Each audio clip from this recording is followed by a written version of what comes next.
तो भारतीय जनता पार्टी में इन लोगों में अब लड़ाई शुरू हो गई है और लड़ाई इसलिए शुरू हो गई है कि जिन लोगों को आपने लूटा है, लूटना खाली पैसा ही नहीं होता। आपने इन जेनज़ीज़ का, इन युवाओं का हक लूटा है। आपने उनकी नौकरियां लूटी हैं। आपने उनका परीक्षाएं लूटी हैं। आपने उनका जो एक बोलते हैं जो ज्ञान था, जो उनका क्या उसको स्किल उनका लूटा है आपने।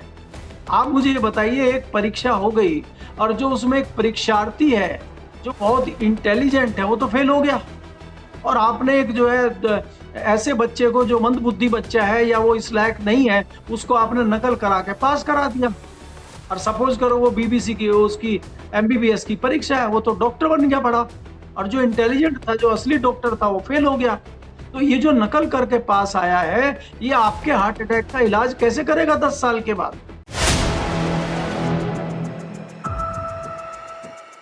नमस्कार दोस्तों, कैसे हैं आप लोग। उम्मीद है आप सभी अच्छे होंगे। मोहन भागवत जेनजीज से बात कर रहे हैं और कह रहे हैं कि सबसे ईमानदार, हमसे भी ज्यादा ईमानदार अगर कोई है तो ये नई युवा पीढ़ी है।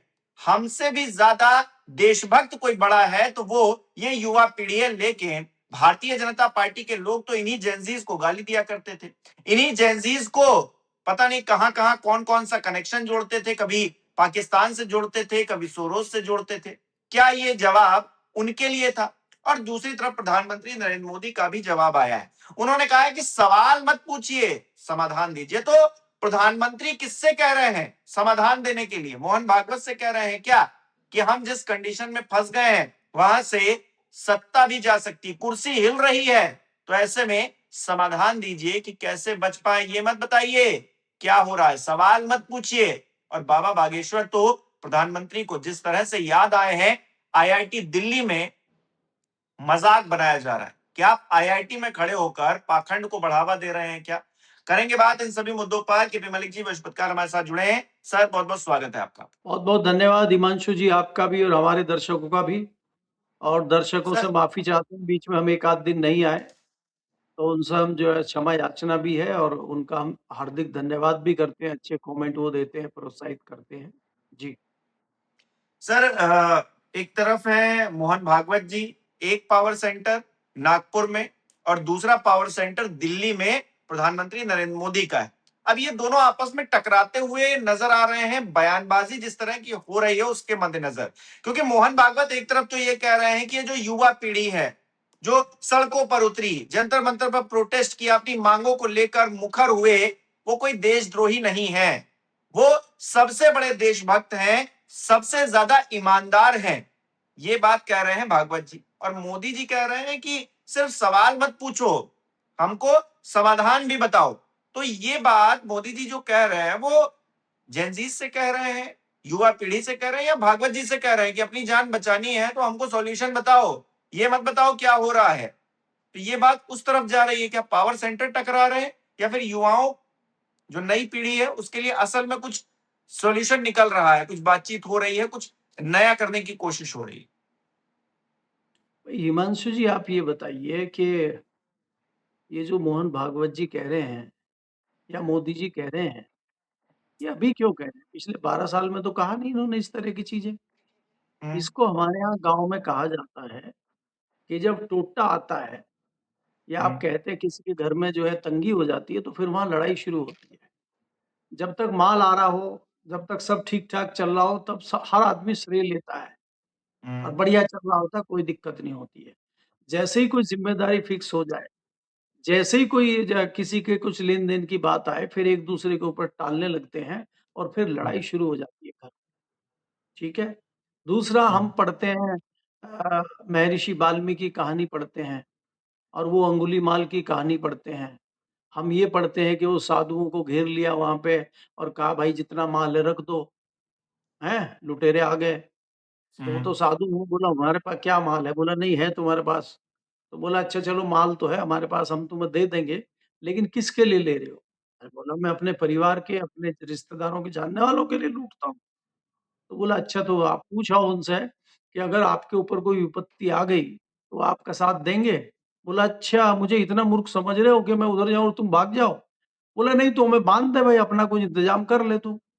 तो ख़ैर वो गया परिवार में और उसने कहा कि भई मुझे विपत्ति आ गई है और ऐसे-ऐसे बात है, तो सारे परिवार वाले हमने मना कर दिया। अरे भाई हमने थोड़ी कहा था तू लूट के हमें लाके दे, हम तो तुम्हारे साथ नहीं हैं। तो वो कहानी आज के टिन्नू यादव पे लागू होती है। अब कोई हुँ, परिवार वाला उसके साथ आएगा नहीं, तब तो सब मज़े ले रहे थे। हुँ, अगर वो टिन्नू यादव के घर में 20,000 50,000 तनख्वाह आ रही होती और सब नॉर्मल चल रहा होता तो बढ़िया था। अब जैसे ही वो माल लूट के ले जाने ल वो खाली मैं एक व्यक्ति का नाम इसलिए ले रहा हूँ कि उसमें तमाम है, वो चाहे 8 लोग हों, चाहे 50 लोग हों पीछे, वो एक सांकेतिक नाम है, उसमें कोई भी हो सकते हैं। कि जब आप हुँ, आय से अधिक कमा रहे हैं, जब आप और ये खाली उन्हीं की बात नहीं मैं कर रहा हूँ, चाहे कोई अधिकारी हो, चाहे कोई कर्मचारी हो, चाहे कोई बिज़नेसमैन हो, आज जो लूट के आप घर ले जा रहे हैं, वो किसको आप दे रहे हैं? और वो क्या उसका सदुपयोग हो रहा है कि नहीं हो रहा है? हिमांशु जी, अब ये हमारी जो बहस है, चर्चा है, थोड़ी दूसरी तरफ जा रही है। अगर मैं अध्ययन करता हूँ अपने जितने अधिकारी दोस्त हैं, नेता दोस्त हैं या कई सारे इन परिस्थितियों में, इन हालात में हमारी उम्र में पहुँच गए हैं, उनके बच्चे तो आवारा निकल गए सबके जिन्होंने पैसे कमाए रिश्वत से, इससे, उससे। वो तो बच्चे बीएमडब्ल्यू की गाड़ी लेके घूम रहे हैं पेट्रोल का, उनको पता ही नहीं है कौन-सा पेट्रोल डलवाना है। उनको पता ही नहीं है कौन-सा कपड़ा कितने का है, कौन-सा फल क्या है, उनको कुछ भी नहीं पता है। तो आपने तो अपनी औलाद को खत्म कर दिया। उसको अच्छे-बुरे में फ़र्क नहीं पता। उसको कपड़ा पहनना चाहिए, नहीं पहनना चाहिए, कैसा पहनना चाहिए, ये नहीं पता। उसको सिर्फ़ ये पता है मैं अमीर हूँ, बहुत ज़्यादा हूँ, मेरे पास पैसे हैं, पैसे से सब कुछ हो जाता है। तो आपने तो अपने परिवार की आने वाली पीढ़ियों को तबाह कर दिया। संस्कार कहाँ दिया आपने? तो आप जाने-अनजाने ये चीज़ कर रहे हैं कि इतना रुपया ले रहे हैं आप, उस रुपए को लेके कहाँ जाएँगे, ये लोग सोच नहीं रहे हैं। और फिर ये कहते हैं कि ये इसलिए नहीं सोच रहे हैं क्योंकि उनकी बुद्धि, उनकी मति हर ली है ईश्वर ने क्योंकि ये कलयुग चल रहा है। ये तो ज्ञान की बात हो गई, एक जाट ज्ञान दे बैठ के और मिश्रा जी और पंडित जी बैठे रहे तो ये अच्छी बात नहीं है। है ना? वो ज्ञान आप लोगों का देने का काम है, पंडित लोग नहीं, हम तो जाट आदमी हैं, लठमार आदमी है वैसे मंदिरों-वंदिरों में भी बहुत ज़्यादा जाते नहीं, शिव भगवान को प्रणाम कर लेते हैं, भगवान राम को तो खेत में बैठ के दूर से प्रणाम करने वाली हमारी परंपरा रही है। खैर मैं ये कहना चाह रहा हूँ कि आज जो मैंने आपको ये उदाहरण दिया है, आज भारतीय जनता पार्टी में, संघ में, क्योंकि ये सब एक ही है, अलग-अलग नहीं है। तो आज जिस दोराहे पे ये खड़े हुए हैं, आज जो विपत्ति आ गई है, उस विपत्ति में अंदर भयंकर लड़ाई चल रही है। और उस लड़ाई के उदाहरण मैं दे देता हूँ आपको। भाई मोहन भागवत जी विपरीत बयान दे रहे हैं मोदी जी के और मोदी हुँ, जी विपरीत बयान दे रहे हैं मोहन भागवत के और इन दोनों के विपरीत दे रहे हैं योगी जी। और योगी जी के वहाँ सैंपल भर रही हैं उत्तर प्रदेश की गवर्नर। तो ये क्या जताता हुँ, है? कि भारतीय जनता पार्टी और सरकार के अंदर ही विरोध शुरू हो गया है, आपस में ही। तो इसका क्या मतलब है? तो इसका मतलब ये है कि वो जो मैंने कहा कि जब टोटा किसी के परिवार में आ जाता है, तो वहाँ परिवार में लड़ाइयाँ शुरू हो जाती हैं और उसका फ़ायदा तीसरा व्यक्ति उठाता है। तो भारतीय जनता पार्टी में इन लोगों में अब लड़ाई शुरू हो गई है। और लड़ाई इसलिए शुरू हो गई है कि जिन लोगों को आपने लूटा है, लूटना खाली पैसा ही नहीं होता। आपने इन जेनज़ीज़ का, इन युवाओं का हक लूटा है। आपने उनकी नौकरियाँ लूटी हैं। आपने उनका परीक्षाएँ लूटी हैं। आपने उनका जो एक बोलते हैं जो ज्ञान था, जो उनका क्या उसको स्किल उनका लूटा है आपने। आप मुझे ये बताइए एक परीक्षा हो गई और जो उसमें एक परीक्षार्थी है, जो बहुत इंटेलिजेंट है, वो तो फेल हो गया। और आपने एक जो है ऐसे बच्चे को जो मंदबुद्धि बच्चा है या वो इस लायक नहीं है, उसको आपने नकल करा के पास करा दिया। और सपोज़ करो वो बीबीसी की उसकी एमबीबीएस की परीक्षा है, वो तो डॉक्टर बन गया बड़ा और जो इंटेलिजेंट था, जो असली डॉक्टर था, वो फेल हो गया। तो ये जो नकल करके पास आया है, ये आपके हार्ट अटैक का इलाज कैसे करेगा 10 साल के बाद? तो आप जो ये इस तरह की चीज़ें कर रहे हैं, ईश्वर आपको उस चीज़ की सज़ा दे रहा है और जज जी भी दे रहा है और आपके परिवार में ये चीज़ें दिखाई दे रही। तो आप दूसरी बात क्या है कि आज सवाल पूछ रहे हैं मोहन भागवत जी या सलाह दे रहे हैं, इन्हीं के लोग, इन्हीं की पार्टी के लोग, इन्हीं के सांसद, इन्हीं के कार्यकर्ता, इन्हीं के संगठन के लोग कह रहे हैं कि वो देशद्रोही हैं जो जंतर-मंतर पे गए थे। वो तो सब विरोधी हैं, उसमें तो पाकिस्तान की चाल है। और मोहन भागवत जी कह रहे हैं कि नहीं नहीं कोई देशद्रोही नहीं है, वो अपने ही युवा हैं, उन सब गालीबाज विधूड़ी है ना सर, गालीबाज विधूड़ी जिन्होंने संसद में एक मुस्लिम सदस्य को किस तरह से क्या-क्या कहा, मतलब उन शब्दों को दोहराते हुए भी शर्म आती है। वो फिर से मंच पर खड़े होकर कह रहे हैं वो पंचर बनाने वाले जो लोग हैं, ये पंचर बनाने वाले लोगों से आप किस समुदाय को टारगेट करने की कोशिश कर रहे हैं और क्यों कर रहे हैं? आपको तो टिकट तक नहीं दिया बीजेपी ने आपकी हरकतों की वजह से। मोहन भागवत जी उनको ज्ञान दे जाकर, उनकी वीडियो डालकर कहें कुछ तो समझ में आता है। ये हवा-हवाई बातें करके और कि होना ऐसा चाहिए परिस्थिति, वो आदर्श परिस्थितियां मत गिनाएं, वो तो किताबों में लिखी है, कोई भी पढ़ लेगा।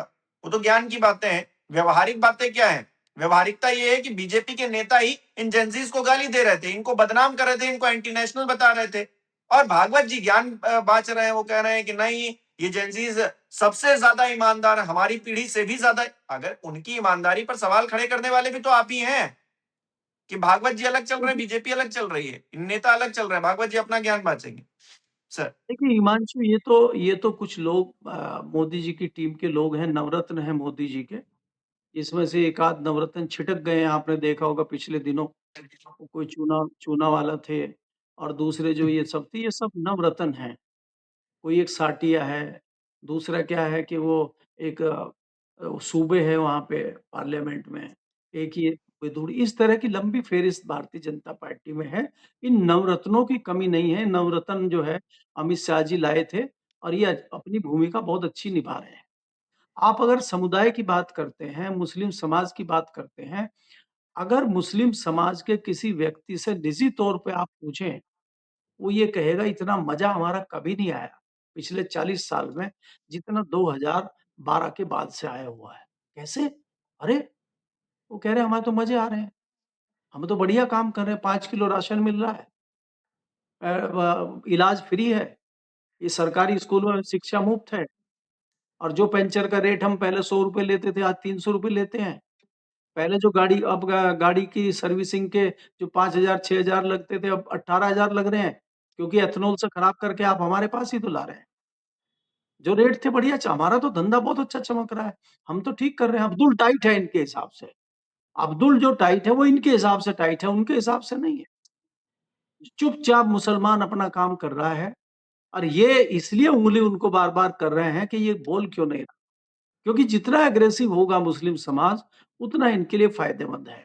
अब वो मुस्लिम समाज ऐसे लेट गया है जैसे कई बार हाथी बैठ जाता है या ऊँट बैठ जाता है या बैल थक के बैठ जाता है और उसको लाठी मारते हैं, चाबुक मारते हैं, खड़ा हो, काम पे लगो, वो लगता ही नहीं, वो पड़ा रहता है। तो मुसलमान ऐसे पड़ा हुआ है, अब वो उठ नहीं रहा है इनके लिए और ये इनके लिए नहीं उठ रहा तो इनका काम नहीं बन रहा है। इनको पेल दिया पिछली बार दलितों ने, पिछड़ों ने उत्तर प्रदेश में, कहाँ से कहाँ लाके खड़ा कर दिया इनको। जिस मंदिर पे ये 3 साढ़े 3 दशक से मलाई खा रहे थे अयोध्या मंदिर पे, वहीं से बाहर कर दिया इनको, पिछड़ों ने और दलितों ने कर दिया कि नहीं कर दिया? आपको आस-पास की सीटें हार गए आप बनारस की। बनारस की सीटें पे भी कई लोग संशय करते हैं, वो बात अलग है। अयोध्या के आस-पास की सीटें आप हार गए। वेस्टर्न यूपी में कितनी सारी आप सीटें हार गए। अगर आपका सब इतना बढ़िया था तो क्या हुआ? कहाँ चला गया मुसलमान? कहाँ चला गया दलित? तो अब इनकी चीज़ें सारी समझ चुके हैं लोग, अब ये इनके घर में टोटा चल रहा है, लड़ाई चल रही है, अब एक-दूसरे के ऊपर आरोप-प्रत्यारोप चल रहे हैं। तभी तो सैंपल भरा जा रहा है गोरखपुर में, आपने देखा नहीं कि वहाँ नकली तेल से खाना बन रहा है? वो 12 साल में नहीं पता चला। वो यूपी में पिछले 9 साल से नहीं पता चला, अब पता चला है। सड़क देखो कितनी अच्छी बनी है, कानपुर से लखनऊ तक की सड़क कितनी शानदार बनी है, अभी पता चला है 2 महीने पहले, जो 15 दिन सड़क नहीं चल रही है। नहीं तो 9 साल से तो चल रही थी। कानून व्यवस्था कितनी टाइट है उत्तर प्रदेश में, देख नहीं रहे हैं आप? परिंदा भी पर नहीं मार पा रहा पूरे देश में। आतंकवादी जो है अमित शाह का नाम सुनकर काँपने लगते हैं और ये खुद ही काँप रहे हैं सदन में जाते हुए। तो इनके जितने जुमले, पोल-पट्टी थी वो सब खुल चुकी है। अब इनका समय समाप्त होने की तरफ है। बात लेकिन ये है कि मुझे प्रधानमंत्री हिमांशु अगर किसी आईआईटी में जाके भी धार्मिक इस तरह की बात करे कि भाई मैं बाबा बागेश्वर नहीं हूँ, आपको यही नहीं पता आप कहाँ खड़े हुए हैं, आपको यही नहीं पता कहाँ क्या बोलना है। आप सही बात। पार्लियामेंट में तो बोल नहीं पा रहे, आप पार्लियामेंट में तो जवाब दे नहीं पा रहे क्योंकि वहाँ पे क्रॉस क्वेश्चन होगा आपसे। तो आप तो एक तरफ़ा बात करने वाले व्यक्ति हैं, आप तो मन की बात करते हैं। तो आईआईटी में कोई छात्र खड़ा होके पूछेगा नहीं सवाल और कोई पूछेगा भी तो उसको आप पकड़ लेंगे और उसी को देशद्रोही बता देंगे, उसी को कह देंगे कि ये हमारे विपक्षियों ने भेज दिया सवाल पूछने। अगर हम्म, कोई व्यक्ति इसमें जो जो बच्चे आईआईटी में पढ़ रहे हैं, जाहिर-सी बात है वो इंटेलिजेंट होंगे। और जब ये बाबा बागेश्वर की बात करते हैं कि मैं तो हूँ नहीं भाई बाबा बागेश्वर कि मैं जान लूँ कि क्या होने वाला है। अगर कोई एक बच्चा इंटेलिजेंट खड़ा होके पूछ ले कि सर बाबा बागेश्वर कैसे जान लेते हैं? तो अगर आप उनकी बात कर रहे हैं तो इसका मतलब आपको जानकारी है। तो इनके पास जुमलेबाजी के अलावा कुछ कहने को है नहीं। आप आईआईटी में खड़े होके इस तरह के धार्मिक पाखंडवाद को बढ़ावा दे रहे हैं और आईआईटी का मोरल डाउन कर रहे हैं आप। तो ये इस तरह से चीज़ों को चलाना चाह रहे हैं, उधर वो जा रहे हैं वहाँ पे रिलायंस में और वो बड़ा वो जो है जैन जी से बात कर रहे हैं मोहन भागवत जी। आज तक तो मोहन भागवत जी को पिछले 12 साल में किसी जैन जी की, किसी युवा की याद आई नहीं है, एकाएक कैसे याद आ गई? और दूसरे हम्म, कौन से वकील हैं भाई वो? वो हैं क्या? उनका दायित्व क्या है? उनका पद क्या है? वो क्या चुने हुए कोई मंत्री-संतरी हैं, राष्ट्रपति हैं, गवर्नर हैं या उनके पास कोई सरकारी पद है या कोई सामाजिक पद है उनके पास? वो किस हैसियत से पूछ रहे हैं? तो ये जो जुमलेबाज़ी चल रही है, अब ये लोगों की समझ में आ गई है और पहले आप एक-एक वर्ग को निपटा रहे थे, चाहे वो किसान वर्ग हो, चाहे वो व्यापारी वर्ग हो, चाहे वो दूसरा वर्ग हो, फिर आपने जातियों को निपटाना शुरू किया। अब ये जो जेन ज़ी है, इसका तो कोई वर्ग है ही नहीं। अरे भाई ये तो नौकरी परीक्षा देने वाले लोग हैं, किसी ने परीक्षा दे दी है, कोई परीक्षा देने की तैयारी कर रहा है, कोई परीक्षा दे चुका है, उसको नौकरी नहीं मिल रही है, तो ये सब इकट्ठे हो हम्म, गए हैं। अब इकट्ठे होंगे, हम्म, संतुष्ट आप इनको कर नहीं पाएँगे क्योंकि इनको संतुष्ट करने का एक ही तरीका है, अच्छी शिक्षा दीजिए, पारदर्शी शिक्षा दीजिए, पारदर्शी परीक्षा दीजिए और भाई पारदर्शी साथ नौकरी दीजिए, वो तीनों आप दे नहीं पा रहे क्योंकि आपकी नीयत अच्छी है नहीं। तो आपका तो ये हाल हम्म, करेंगे ही है, उसमें कोई क्या कर हम्म, लेगा? हम्म, क्या करेगा कोई बताइए? इसीलिए ये बिल्कुल। डर डर की वजह से इधर-उधर बोलते फिर रहे हैं और जो बोलने के लिए जगह बनाई है, उसको मंगल मिलन, होली मिलन के लिए उसको जो है बैंक्वेट हॉल बना रखा है इन्होंने सदन को। जी। हम्म।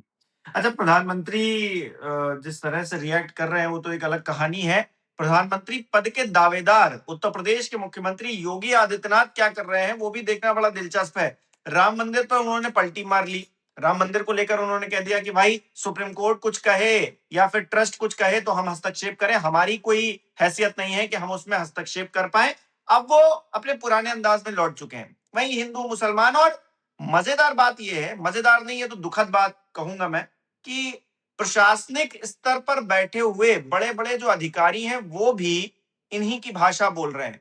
एक नेता को भी जो भाषा नहीं बोलनी चाहिए एक समुदाय के लिए, वो भाषा रामपुर के एसपी बोल रहे हैं और योगी आदित्यनाथ इधर मंच पर खड़े होकर कह रहे हैं कि आओ बच्चू, हम तुमको दंगा करना सिखाएं, तुम्हारी चूड़ियां कैसे टाइट होंगी हम बताएं। तो मतलब चुनाव आते ही इनका वो पुराना वाला फॉर्मूला फिर से निकल आया है। लेकिन आज की परिस्थितियां और जो पुरानी परिस्थितियां थी बहुत फर्क है। तो ऐसे में ये क्या फिर से कामयाब हो पाएंगे या नहीं हो पाएंगे? देखिए हिमांशु 2 चीज़ें हैं जिस प्रकार से आप कह रहे हैं कि कोई अधिकारी, प्रशासनिक अधिकारी अगर इस तरह का आचरण करता है, तो वो जताता है, उसको पता है कि मैं अगर सत्ता की चापलूसी करूँगा, सत्ता के जूते चाटूँगा, तो उसका इनाम मुझे दिया जाएगा। क्योंकि कई लोगों को इनाम मिला है यहाँ पे, अब हम उनका ना नाम लूँगा मैं, ना व्याख्या करूँगा। आप अगर हम्म, थोड़ा-सा भी अकल लगाएँगे या ढूँढेंगे, आपकी उत्तर प्रदेश की सरकार में भी ऐसे अधिकारी मिल जाएँगे, जो पहले अधिकारी थे, अब वो मंत्री-संतरी बने हुए हैं और केंद्र में भी मिल जाएँगे और इसी सरकार में नहीं, इससे पहले वाली सरकारों में भी मिल जाएँगे और कई सारे सुप्रीम कोर्ट के जज भी मिल जाएँगे, जो रिटायर होने के बाद में गवर्नर तक बन गए। तो हम्म, ये उस परंपरा के लोग हैं, लेकिन इनको ये नहीं पता है कि ये सरकारें बदलती हैं, ये सत्ताएँ बदलती हैं, ये सियासी दल बदलते हैं, तो आप तो सरकार की कठपुतली रहना है आपको। आज जो है आप इसमें बता रहे हैं, कल को यही अधिकारी जो दूसरी सरकार आएगी, उसके जूते चाटना शुरू कर देंगे। इनकी तो फितरत है। अगर खाली यही थोड़ा ही है, इसमें तो पत्रकार भी हैं। आप देखते नहीं कई पत्रकार किस तरह के आचरण कर रहे हैं आजकल सरकार के जो राग दरबारी बने हुए हैं। और वो ऐसा नहीं है कि अभी बने हुए हैं, वो हमेशा बने रहते हैं। वो पहले भी थे, अभी भी हैं और आगे भी रहेंगे वो। सत्ता अगर हम्म, किसी दूसरे सियासी दल की आएगी, तो वहाँ भी उनका आचरण वही रहेगा, वहाँ भी वही करेंगे। तो ये तो आज हम्म, की डेट में एक मानसिकता हो गई है कि इस तरह का आचरण करिए और अपना रबड़ी खाइए। दूसरी बात जो आप योगी जी की कर रहे हैं कि योगी जी के सारे मुद्दे, योगी जी की कहाँ चली गई कानून व्यवस्था? कानून व्यवस्था पे चुनाव लड़िए, आपने तो बहुत अच्छी कानून व्यवस्था बनाई है। आपने तो बहुत अच्छा बुलडोज़र चलाया, बुलडोज़र के नाम पे चुनाव लड़िए आप। आप उसी पे तो रिपीट हुए थे। ये बुलडोज़र क्यों नहीं चल रहा राम मंदिर के चोरों के यहाँ? ये बुलडोज़र क्यों नहीं चल रहा जिनके ऊपर युवाओं के ऊपर लाठीचार्ज, गोली हुई है, लड़कियों के ऊपर बदतमीज़ियाँ उत्तर प्रदेश में लोग कर रहे हैं, उनके यहाँ क्यों नहीं चल रहा है ये? ये बुलडोज़र का डीज़ल खत्म हो गया है क्या? तो करिए आप, क्योंकि अब इनको लग गया है कि पोल पट्टी खुल गई है, कुछ नहीं होगा। चलवा दीजिए आगरा के जैन साहब के यहाँ बुलडोज़र, कि कैसे 15 दिन में ये हाईवे टूट गया। और ये आप क्या पंखे से सुखाएँगे रोड को? तो ये जो मज़ाक आपने देश में और दुनिया में हमारा बनाया है, चलवा दीजिए उनके यहाँ, तो बुलडोज़र खत्म हो गया। तो जब घूम फिर के कुछ नहीं बचा, तो आखिरी मुद्दा वही बचता है हिंदू-मुस्लिम का, और उसमें दम है नहीं, वो मैं पहले कह चुका हूँ, वो हाथी बैठ गया वो। वो बैल बैठ हम्म, गया, उसको इंजेक्शन लगाते रहिए, कील मारते रहिए, उसको चाबुक मारते रहिए, वो खड़ा होने वाला नहीं है। उसने मना कर दिया, जवाब दे दिया, मैं कुछ नहीं करूँगा। तो आप कितना हम्म, इसको मुस्लिम को भड़काओगे, दलितों को भड़काओगे, जातियों में बाँटोगे, तो कुछ नहीं हो रहा है। अब लोग वाजिब बात कर रहे हैं, जेन ज़ी बात कर रहे हैं, वो युवाओं की संख्या ज़्यादा है, वो ज़्यादा तादाद में मतदाता आपको दिखाई देंगे नई सूची में, और वो सवाल पूछ रहे हैं, और जो वो सवाल पूछ रहे हैं, उनके जवाब आपके पास नहीं है। तो अगर आपके पास जवाब नहीं है, तो फिर आपका सत्ता से बाहर जाना तय है। बहुत दिन हो गए हैं, तो अब नए को मौका दीजिए। जी। बिल्कुल। बहुत-बहुत शुक्रिया सर हमारे साथ जुड़ने के लिए, तमाम बातचीत के लिए। बहुत-बहुत धन्यवाद आपका, हमारे दर्शकों का भी बहुत-बहुत धन्यवाद। वो किस तरह से देख रहे हैं, कमेंट करके हमको बता सकते हैं। बहुत-बहुत शुक्रिया।